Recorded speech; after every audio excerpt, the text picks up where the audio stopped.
तरी लाखो वारकरी संत ज्ञानेश्वर माऊलींचा जो पालखी सोहळा आळंदीवरून निघाला आणि पंढरपूरला जाऊन पोहोचलाय.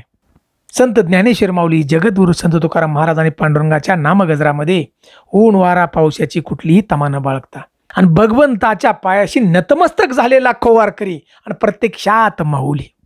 या पालखी सोहळ्याचं आपण वेळापत्रक पाहिलं, परंतु आजच्या व्हिडिओमधून आपण पाहणार आहोत माऊलींच्या पालखीचं परतीचा प्रवास जो असतो त्याचं वेळापत्रक पाहणार आहोत. त्यासाठी व्हिडिओ नक्की पहा आणि जय हरी माऊली अशी कमेंट द्या.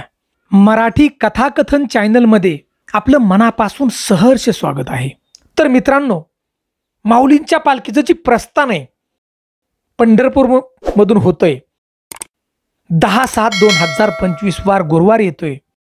माऊलींची पालखी पंढरपूरवरून निघणार गुरुवारी आणि पालखीचा जो पहिला मुक्काम आहे तो वाखरी येथे असणार. याच्यानंतर 11/7 वार शुक्रवार येतोय, पालखी वाखरी येथून निघणार. पालखीचा मुक्काम 11/7/2025 वेळापूर या ठिकाणी असतो मुक्काम. याच्यानंतर 12/7/2025 वार शनिवार येतोय, पालखी तिथून सकाळी निघणार वेळापूरवरून आणि पालखीचा जो मुक्काम आहे 12/7/2025 नातेपुते या ठिकाणी पालखीचा मुक्काम असतो. याच्यानंतर 13/7/2025 तारीख नातेपुत्यावनी पालखी निघणार, वार रविवार येतोय आणि 13/7चा जो मुक्काम आहे तो फलटणमध्ये असतो. आणि नंतर 14/7 पालखी फलटणवरून निघणार, वार सोमवार येतोय म्हणजे 14/7/2025 सोमवारी पालखी पाडेगावला असते मुक्कामाला. याच्यानंतर 15/7 वार मंगळवार पालखी पाडेगाववरून निघणार, नंतर मुक्काम वाल्हे येथे असतो. नंतर 16/7ला बुधवार येतोय, पालखी वाल्ह्यावरून निघणार आणि माऊलींचा पालखी सोहळा सासवड या ठिकाणी मुक्कामी थांबतो. मधी नाही दुसरीकडे कुठं, मिरा नाही जिजुरी नाही.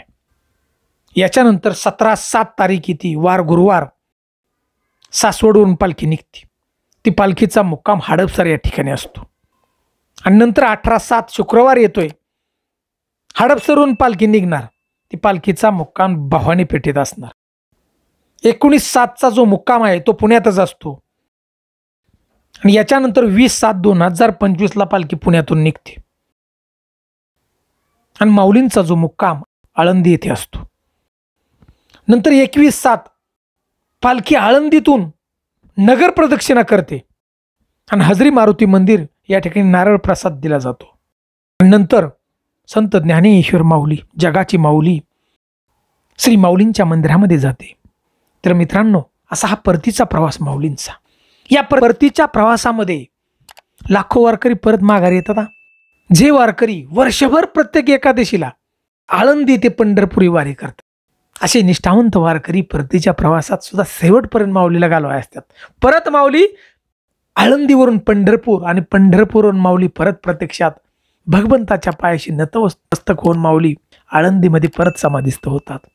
तर अशा प्रकारे मित्रांनो, लाखो वारकरी पंढरपूरला पाया पडून आले पांडुरंगाच्या आणि वर्षभर जीवन जगावं कसं एक एनर्जी प्रत्येक वारकऱ्याला मिळते. मित्रांनो, ही माहिती जर आवडल्यास जय हरी माऊली अशी कमेंट जरूर द्या. जय हिंद, जय महाराष्ट्र.